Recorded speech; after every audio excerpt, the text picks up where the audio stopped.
hoje convencido de que o Brasil não pode continuar a viver na comédia democrática. Olá a todos e todas, sejam muito bem-vindos a mais um vídeo aqui do canal Historiando. E essa frase que eu escolhi para começar esse vídeo é de Plínio Salgado, o pai do integralismo. Hoje a gente vai conversar sobre esse livro aqui. Espero que dê para vocês verem. É do Elgio Trindade, chamado Integralismo, o fascismo brasileiro na década de 30. Vamos falar brevemente, sobre o que foi o integralismo e da importância que eu dou para esse livro aqui. O integralismo, como vocês sabem, é o fascismo tupiniquim, que imperou durante a década de 30, mas é formulado ali principalmente na década de 20, ali após 1922, em um período, em uma década, que o Brasil está sofrendo diversas mudanças, Uma delas é a industrialização. É um período de diversas greves, de diversas reivindicações dos trabalhadores, das trabalhadoras. E, com isso, também é um momento de certa crise. Sabemos que em 29 a crise vai ser escancarada, a crise econômica. Mas a crise social, ela é de um pouco antes. E nesse período, então, Plínio Salgado, esse homem que é o fundador, o pai do integralismo, começa a formular o seu pensamento, Começa a ter o seu desenvolvimento, chegou na fase adulta e amadureceu os seus pensamentos. E é muito curioso, porque aqui no livro do Elgio Trindade, ele vai falando sobre a formação do Plínio e de como ele ia de leituras da extrema esquerda à extrema direita, esses termos que têm voltado à moda. Então era um cara muito plural, que tinha um conhecimento, de certa forma, amplo. E a primeira frase que eu narrei para vocês, ele escreve em 1930 para um amigo dele. E como vocês viram, ele está dizendo que cansou da farsa democrática. E veja como essa frase, essa crítica dele, pode ser colocada na boca de pessoas de diferentes espectros políticos. E é aí que eu quero ressaltar para vocês como a crítica ao liberalismo, a crítica à democracia liberal burguesa, ela existe tanto na esquerda quanto nesse grupo da direita. Portanto, o fascismo, como vocês se lembram, ele é uma crítica à democracia liberal. E aí muitos autores de mau caráter mesmo, que tentam influenciar de forma negativa as pessoas, colocam discursos dos socialistas, dos comunistas que criticam a democracia, ao lado de discursos dos fascistas, dos nazistas que também a criticam e tentam fazer aí uma falsa simetria. A questão é que isso é um ato de má fé, porque nós sabemos as diferenças ideológicas, políticas e econômicas que esses grupos políticos têm de diferente, essas divergências. O integralismo ele começa como um pensamento que alguns vão chamar de neofascista.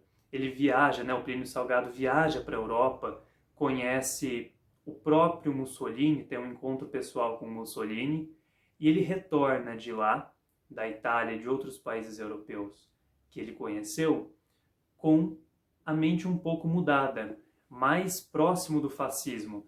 Tanto que ele diz, no mesmo ano, por uma carta para esse mesmo amigo que ele escreveu, olha, eu estou convencido de que o que a gente precisa no Brasil não é exatamente o fascismo, mas é algo extremamente próximo. E isso está tudo relatado aqui nesse livro que eu estou indicando para vocês.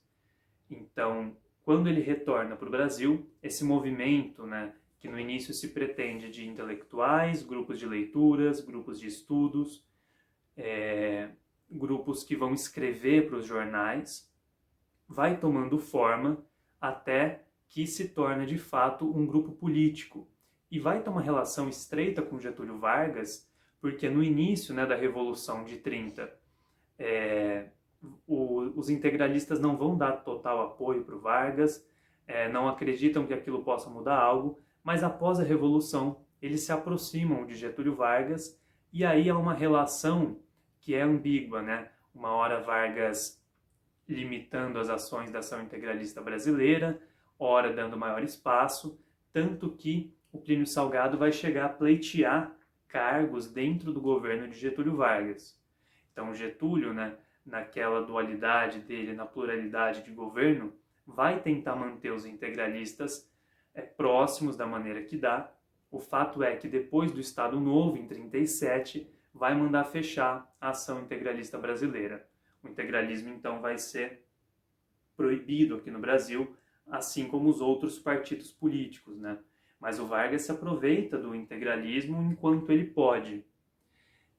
E a tentativa do integralismo é de unir características brasileiras, né, com o fascismo europeu, com o fascismo italiano.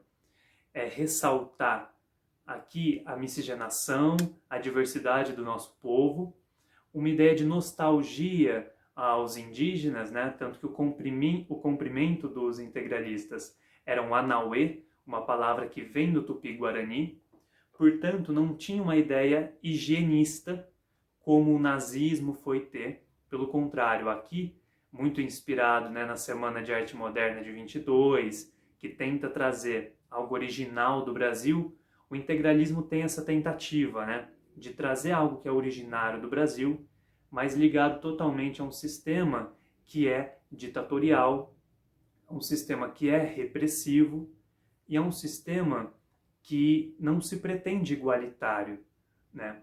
Outra questão muito interessante que o livro traz aqui é a hierarquia da AIB, da Ação Integralista Brasileira. Ele traz muitas tabelas separando a hierarquia da AIB por classes sociais, né?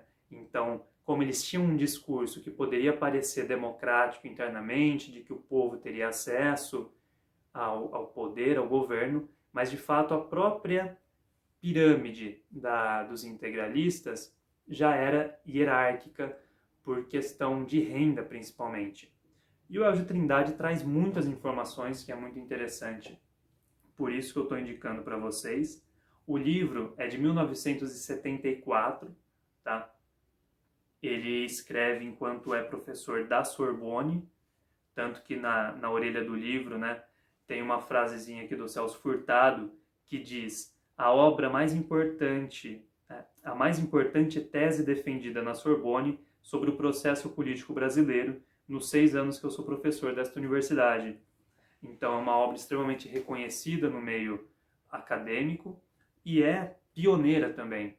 É evidente que depois dessa obra surgem diversas outras, tanto nas ciências sociais, políticas, como na história também, que vai gerar um debate, né, historiográfico, um debate acadêmico, mas essa é uma obra fundante para nós entendermos a formação desse pensamento do fascismo tupiniquim aqui no Brasil, que tem as suas raízes na década de 20, na década de 30, mas nós colhemos seus frutos até hoje. Seus frutos podres, como todos poderiam imaginar, mas eles estão aí. Portanto, esse livro aqui é a minha dica de hoje. Espero que vocês tenham gostado. Obrigado por quem chegou até aqui. E se vocês quiserem um vídeo explicando de fato o integralismo, naquela playlist, né, o que é, deixem seu comentário aqui que eu posso programar um vídeo mais profundo sobre o assunto. Um abraço a todos e todas e até uma próxima.